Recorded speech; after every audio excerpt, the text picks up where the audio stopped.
বক্তব্য দিতে গেলে আসলে শহীদদের কথা মনে পড়ে সবার আগে। আমি শত শহীদের আত্মার মাগফিরাত কামনা করি, যাদের প্রাণের বিনিময়ে মাফিয়া নেত্রী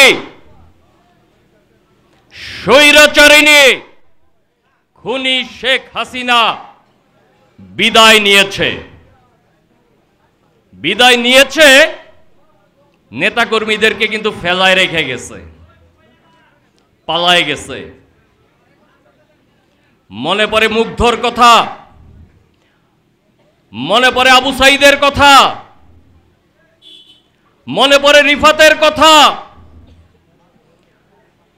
অনেক শিশু, ছাত্র, শ্রমিক জনতা প্রাণ দিয়েছে। পাখির মতো গুলি করে করে তাদেরকে হত্যা করা হয়েছে। শেখ হাসিনা ক্ষমতায় টিকে থাকার জন্য পাখির মতো গুলি করেছে, হেলিকপ্টার দিয়ে গুলি করেছে। হেলিকপ্টার দিয়ে গুলি করা হয় বিদেশি শত্রুদের সঙ্গে যুদ্ধ হলে। অর্থাৎ শেখ হাসিনা বাংলাদেশের সাধারণ জনগণকে শত্রু হিসেবে চিহ্নিত করেছিল। তবুও তার ক্ষমতায় থাকতে হবে।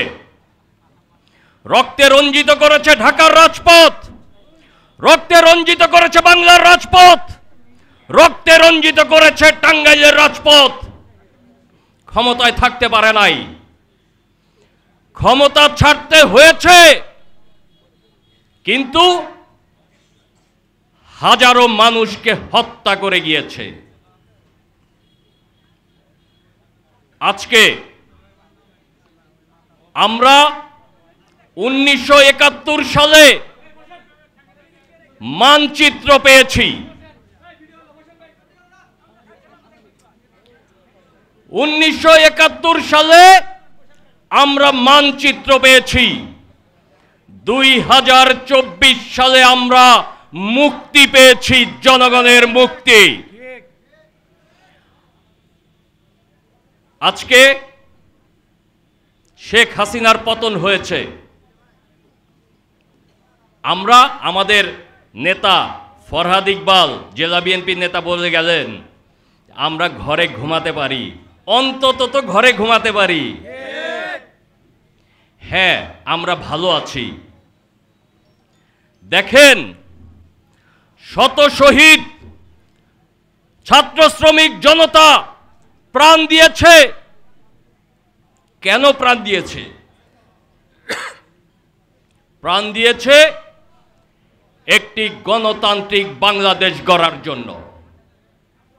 প্রাণ দিয়েছে একটি গণপ্রজাতন্ত্রী বাংলাদেশ গড়ার জন্য। বাংলাদেশের পুরো নাম গণপ্রজাতন্ত্রী বাংলাদেশ। অর্থাৎ এইটা একটা প্রজাতন্ত্র, এইটা গণপ্রজাতন্ত্র। এই দেশের মালিক জনগণ। আওয়ামী লীগ গত 15 বছর নিজেরা মালিক সাইজা বসে গেছিল বাংলাদেশে। তারা বাংলাদেশে একটা চোরতন্ত্র প্রতিষ্ঠা করেছিল। সকল প্রতিষ্ঠান তারা ধ্বংস করেছে। একটা বড় চোর কি করে? চোরের সর্দাররা কি করে? চোরের সর্দাররা অনেক ছোট ছোট চোর সৃষ্টি করে। ছোট ছোট চোররা চুরি করে, আর চোরের সর্দার সমস্ত চুরির ভাগ পায়। শেখ হাসিনা বাংলাদেশে একটি চোরতন্ত্র প্রতিষ্ঠা করেছিল। গ্রামে গ্রামে, ইউনিয়নে ইউনিয়নে, উপজেলায় উপজেলায়, জেলায় জেলায় এবং সমস্ত প্রতিষ্ঠানগুলোতে, সরকারি প্রতিষ্ঠানগুলোতে এজেন্ট নিয়োগ করে বাংলাদেশে একটি আওয়ামী তন্ত্র প্রতিষ্ঠা করে মানুষের কথা বলার অধিকার কেড়ে নিয়েছিল, মানুষের বাঁচার অধিকার কেড়ে নিয়েছিল, মানুষের শিক্ষার অধিকার কেড়ে নিয়েছিল, মানুষের ভোটের অধিকার কেড়ে নিয়েছিল। শত জনতা, ছাত্র, শ্রমিক জনতা রাজনৈতিক দলের নেতাকর্মীরা শহীদ হয়েছে, প্রাণ দিয়ে শেখ হাসিনার পতন ঘটিয়েছে, বাংলাদেশে স্বৈরাচারের পতন ঘটিয়েছে। এতগুলো শহীদ হয়েছে, এত মানুষ প্রাণ দিয়েছে। দেখেন, আমি বিএনপির নেতা কর্মীদের উদ্দেশ্যে বলি, রাজপথে মানুষ প্রাণ দিয়েছে আপনাদের চাঁদাবাজি করার জন্য নয়। রাজপথে শহীদরা প্রাণ দিয়েছে দখলবাজি করার জন্য নয়, অন্যের উপরে জুলুম করার জন্য নয়, আরেকজনের ব্যবসা দখল করার জন্য নয়। আমাদের নেতা বিএনপির ভারপ্রাপ্ত চেয়ারম্যান তারেক রহমান কঠিন নির্দেশ দিয়েছেন, যে নির্দেশ আমি আপনাদের কাছে পৌঁছে দিতে চাই। আমাদের নেতা বিএনপির ভারপ্রাপ্ত চেয়ারম্যান তারেক রহমান যে কঠিন বার্তা দিয়েছেন, আমি সেই বার্তা আপনাদের কাছে পৌঁছে দিয়ে গেলাম।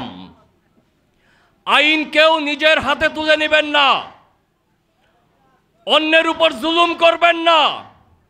বিএনপি কোনো চাঁদাবাজের দায় দায়িত্ব গ্রহণ করবে না। আপনারা কেউ সুযোগ সন্ধানী হওয়ার চেষ্টা করবেন না। একটা বিষয়ে আমরা প্রতিজ্ঞাবদ্ধ হতে চাই মানুষের কাছে, আওয়ামী লীগ যা করে গেছে বিএনপি তা করবে না। আওয়ামী লীগ যে জুলুম নির্যাতন করেছে, আওয়ামী লীগ মানুষের ব্যবসা কেড়ে নিয়েছে, আওয়ামী লীগ মানুষের জমি দখল করেছে, আওয়ামী লীগ মানুষের কাছ থেকে চাঁদাবাজি করেছে, আওয়ামী লীগ গরিবের পেটে লাথি মেরেছে। বিএনপি তা করবে না। আওয়ামী লীগ বাংলাদেশে যা করে গেছে, এটাই হচ্ছে আমাদের নেতা দেশনায়ক তারেক রহমানের বার্তা আপনাদের প্রতি। আপনাদের প্রতি আহ্বান জানাই, ঐক্যবদ্ধ থাকবেন। দেখেন, একটা পরিবারে একজন সন্তান যদি ভালো একটা ব্যবসা করে বা ভালো একটা চাকরি পায়, পরিবারের সবাই খুব খুশি হয়। প্রথম যেদিন অফিসে যায়, দেখা যায় মা হয়তো খাওয়াই দিতেছে, বোনটা আইসা মাথা আশ্রয় দিতেছে, বাবা আইসা গাড়িতে উঠাই দিতেছে। কাজেই একটা পরিবারে কোনো সন্তান যদি সামনে আগায় যায়, তখন পরিবারের সবার দায়িত্ব হয় তাকে আরো সামনের দিকে আগায় দেওয়া। আমি আপনাদের সন্তান, আমি আপনাদের প্রতি আহ্বান জানাই, যতটুকু এগিয়েছি আপনারা সহযোগিতা